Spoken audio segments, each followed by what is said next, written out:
Hey everybody, let's talk Darktide. Last weekend, Fatshark had a closed beta for Darktide.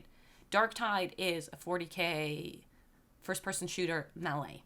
And now I'd like to talk about it and share my thoughts and opinions and all that kind of stuff with you. This is very off the cuff. I don't have a script. I'm sorry. But yes, let's get into it.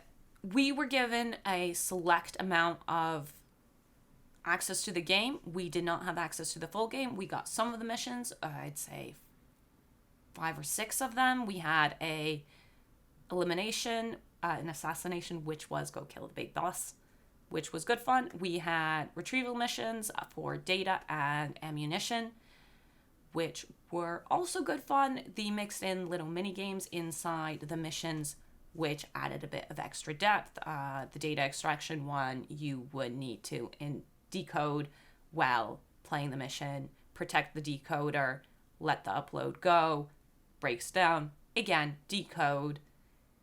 The little mini games inside were understandable at a first glance. Most of you will get it. If you don't, I'm a little worried for you.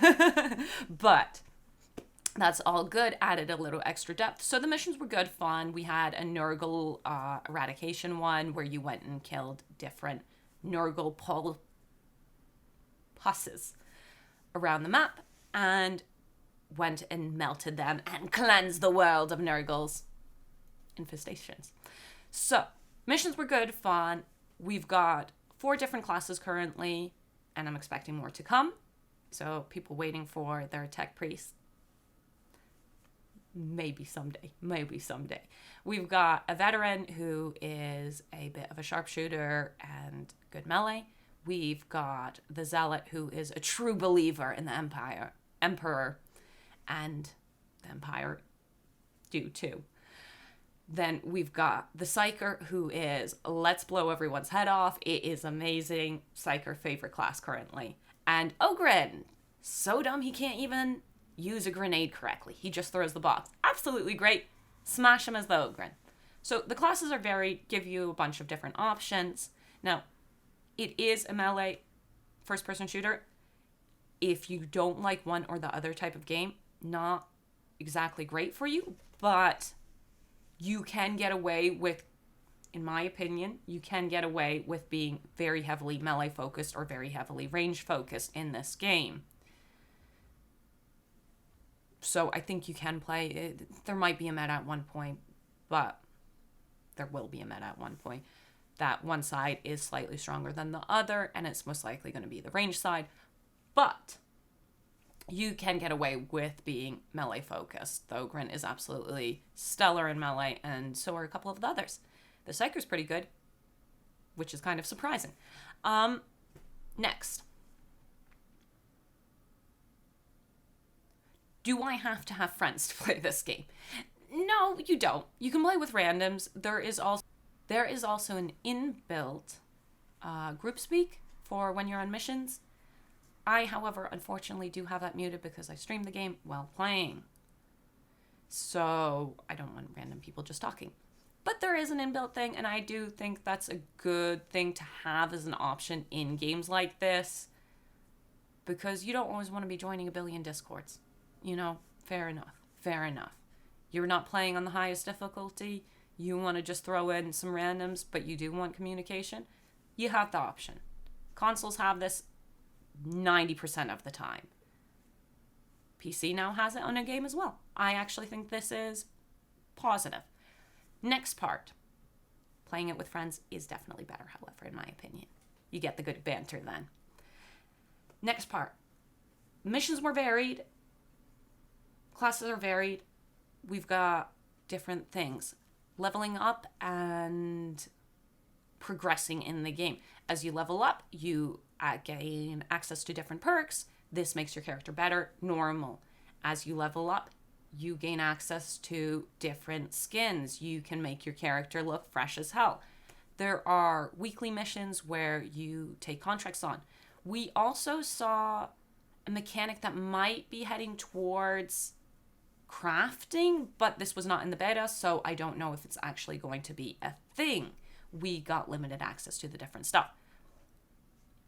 performance. So, I had issues with the game and bad issues.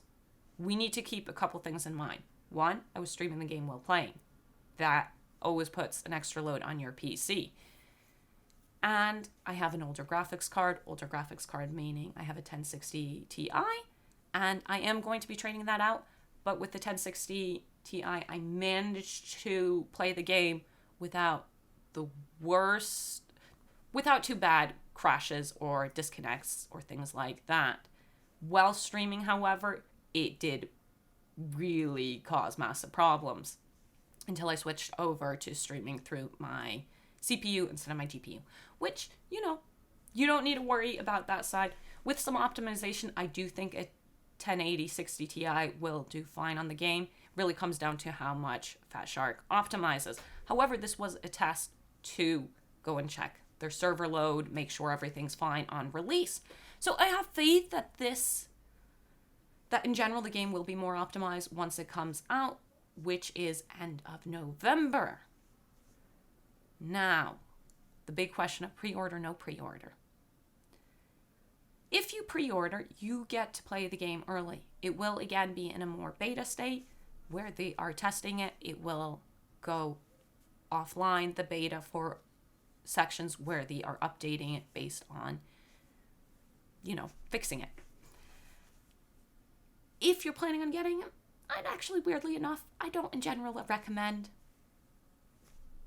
pre-ordering, but I really want to play the game as soon as possible. Should you get the game? Well, I'm going to get it 100%. Actually, I already have it. I would recommend it to people who enjoy this type of game and anyone who likes the 40k lore, that type of thing. Honestly, those people I think are already getting it. Doesn't even matter if it's a good... No, it does matter if it's a good game. I'm not adding to that, oh, you can just take what you get. No, it should be a good game. But it's a good game, would recommend. And yeah, this is a bit, again, off the cuff, just giving you my opinions. Thank you! If you like this, subscribe, like the things, check out more videos I've made. I don't know. Bye!